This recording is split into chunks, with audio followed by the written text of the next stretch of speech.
the very beginning of the movie, which I feel is the biggest spoiler. I was very excited after having just revisited the last three that you start there before jumping ahead. Talk about that decision and what it was like doing this stuff. It was the earliest decision for me. Actually, it was the first thing I ever storyboarded. Oh, wow. Early on. I put music to it, I cut it together before we even had a script. I did that, you know what I mean? It just felt right. It felt like, let's remind people if 7 years passed. Some people don't even remember he died, Yeah, right. Caesar, you know what I mean? So the opening text thing was actually a fairly late addition because audiences were still, wait, who's that? There were still just too many people that just weren't as, fanatical about those previous movies. So they needed that help just to kind of like, okay.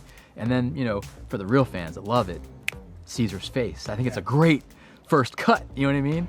And then to watch that kind of the moment an ape becomes a legend, becomes a story that's going to be told through generations, and it's going to evolve and it's going to change, you know what I mean? That was important to me. And that first frame of the movie and that last frame of the movie is very similar. Yes. You know what I mean? So yeah, to kind of show that spirit kind of spreading, and then that great cut to a new world, a new day, you know what I mean, was like, it was key to me. It was just, it felt so right, for how do you, okay, look, we love those movies, but we're in a new chapter now. You know what I mean? That was the goal. Starting there also gives you that ability to, sprinkle Caesar's ideals and stuff throughout the whole movie.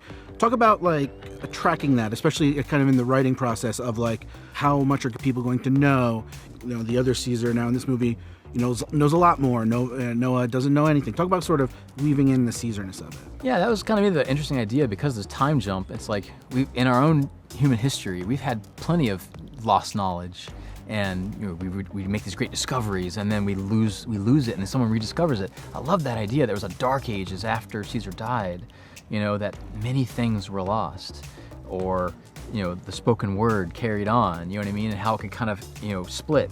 And we had this great kind of two versions of Caesar in the movie, right? Through kind of bodied through Raqqa and through Proxima Caesar, and Noah, this fresh kind of blank page that sets off on this adventure of discovery, self-discovery, and discovery of the world around him, that he gets to be influenced by these two ideas, and it's going to shape him into the future going forward.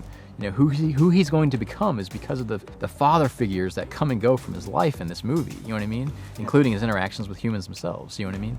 So it just felt like the right idea, to play around with the ideas, the concepts of truth, and how fragile it is, you know what I mean? And how, in our movie, kind of a spoiler, but the true Caesar almost died forever. Yeah. Except for this fate stepped in, and this orangutan fell through the sky and fell into the lap of this other character, and that little flame carries on, into the future. I think it's a cool idea, It's an awesome idea.